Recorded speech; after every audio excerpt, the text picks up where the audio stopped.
السلام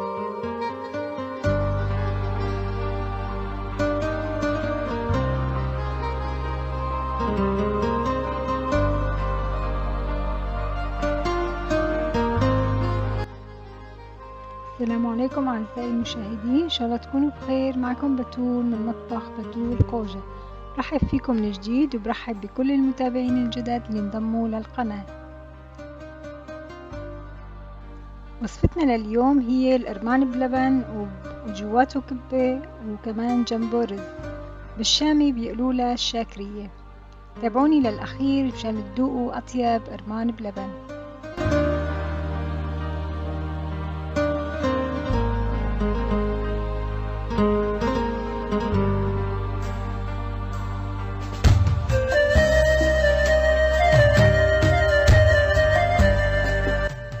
لتحضير القرمان بلبن رح نحتاج 1.5 كيلو لحمة بعظمها، وكمان رح استخدم جنبهم حوالي كيلو عظام، لأن اللحمة اللي جبتها ما فيها نسبة عظم كبيرة، وأنا بدي يكون العظم كتير مشان يعطي اللبن نكهة كتير طيبة.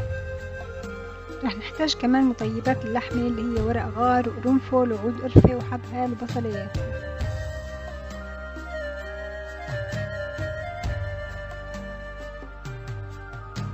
بالنسبة لللبن رح استعمل 2 كيلو لبن، أنا عم بستعمل هذا النوع التركي، وبدنا نحتاج كمان بيضة و5 معالق نشا مشان ما يفلت عنا اللبن، وطبعا الملح حسب الرغبة. وبدي استعمل مع اللبن كريمة فريش مشان تعطي نكهة دسامة للبن. وهلأ خلينا نروح سوا نشوف كيف بدنا نحضر طبختنا لليوم.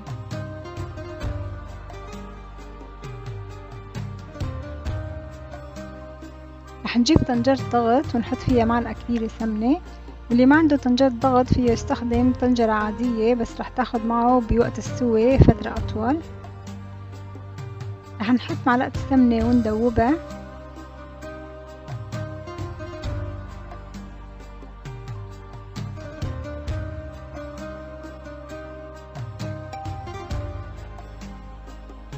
بعد ما دابت عندي السمنة رح حط اللحمة وبدي أقليها على الطرفين، وهي العملية رح تعطي اللحمة نكهة كتير طيبة، وكمان رح تعطي القرمان نكهة مميزة.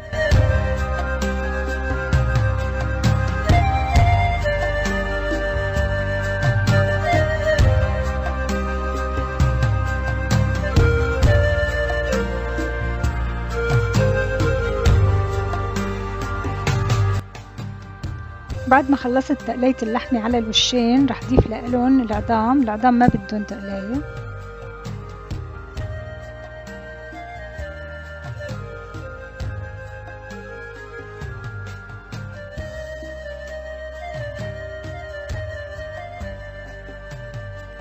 بعد ما ضفنا العظام بدنا نجيب مي ونغمر اللحمة والعظام بالمي.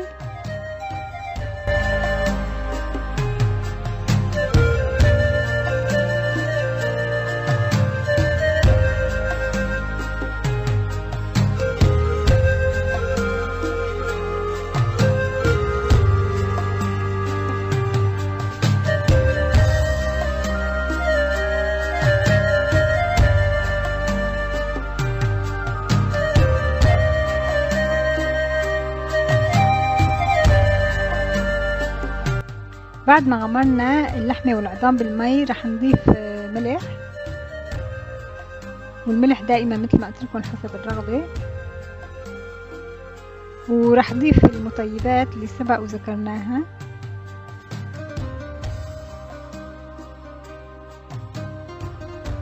رح نضيف لهم البصلة بعد ما قشرناها وقطعناها،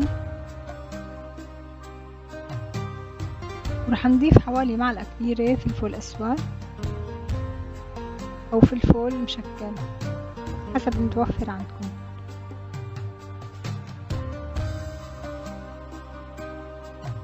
هلا أنا بلشت تغلي عندي المي، بدي شيل الوش أو الزفرة اللي ظهرت عندي على وش مرقة اللحمة.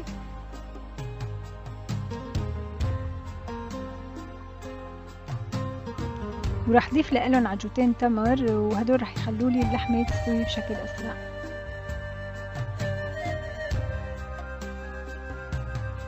رح رح نغطي الطنجرة ونترك اللحمة تستوي. أنا بتاخد معي بهاي الطنجرة اللحمة عادة حوالي ساعة أو ساعة وربع. وهلأ صار وقت نجهز اللبن. رح نحط عليه البيضة ونضيف النشا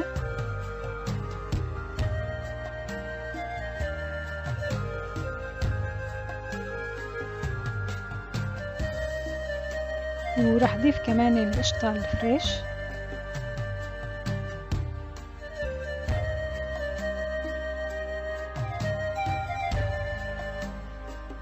بالنسبة للملح أنا سبق وضفت الملح لمرق سلق اللحمة، فما رح أحتاج ضيف هون ملح، وفيني كمان بعدين دوقها وشوف إذا محتاجة ملح ممكن أضيف.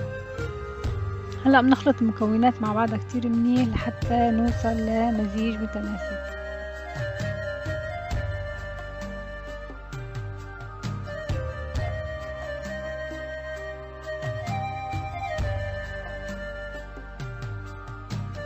بعد مرور حوالي ساعة وربع استوت عندي العظام واللحمة. شايفين كيف اللحمة استوت مزبوط والعظام كمان.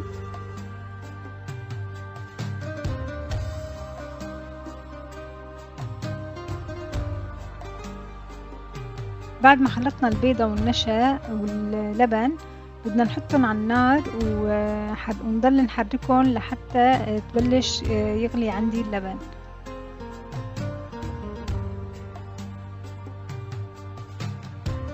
وهي العملية بسموها عملية تشويط اللبن. هلا مثل ما لكم شايفين بلش تظهر عندي فقاقيع بالنص وبلش اللبن يغلي. بهي المرحلة بدي اضيف مرق سلق اللحم.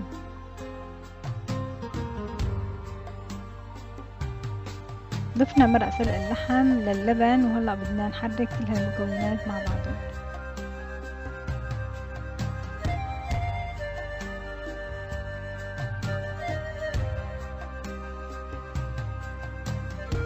وهلا بنضيف اللحمة والعظام.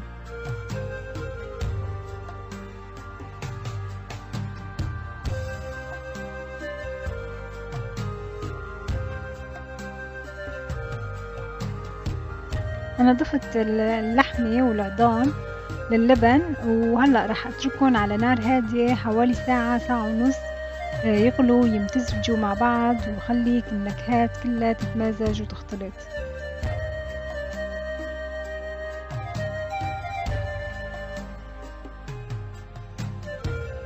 وهي القرمان أعزائي المشاهدين بعد مرور تقريبا حوالي ساعة ساعة ونص على النار.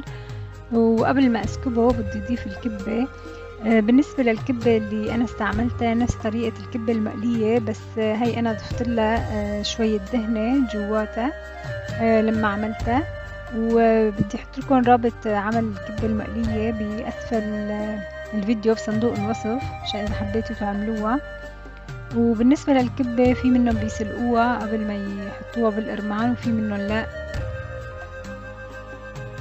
أنا بصراحة ما سلقتها، حطيتها دوري بالقرمان وتركتها تغلي تقريبا 10 دقايق ربع ساعة في القرمان.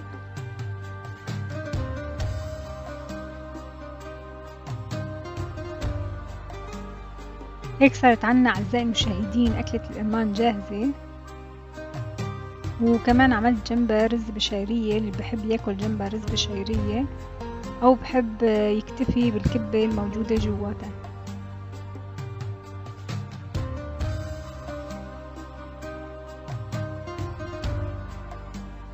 بتمنى انكم تجربوا الوصفة وتعطوني رأيكم فيها، وألف صحة وهنا. لا تنسوا الاشتراك وتفعيل زر الجرس وتدخلوا على المنتدى وتعطوني آراءكم بالوصفات اللي بتحبوا تشوفوها. وبشوفكم دايما على خير. كانت معكم بتول من مطبخ بتول خوجة، والسلام عليكم.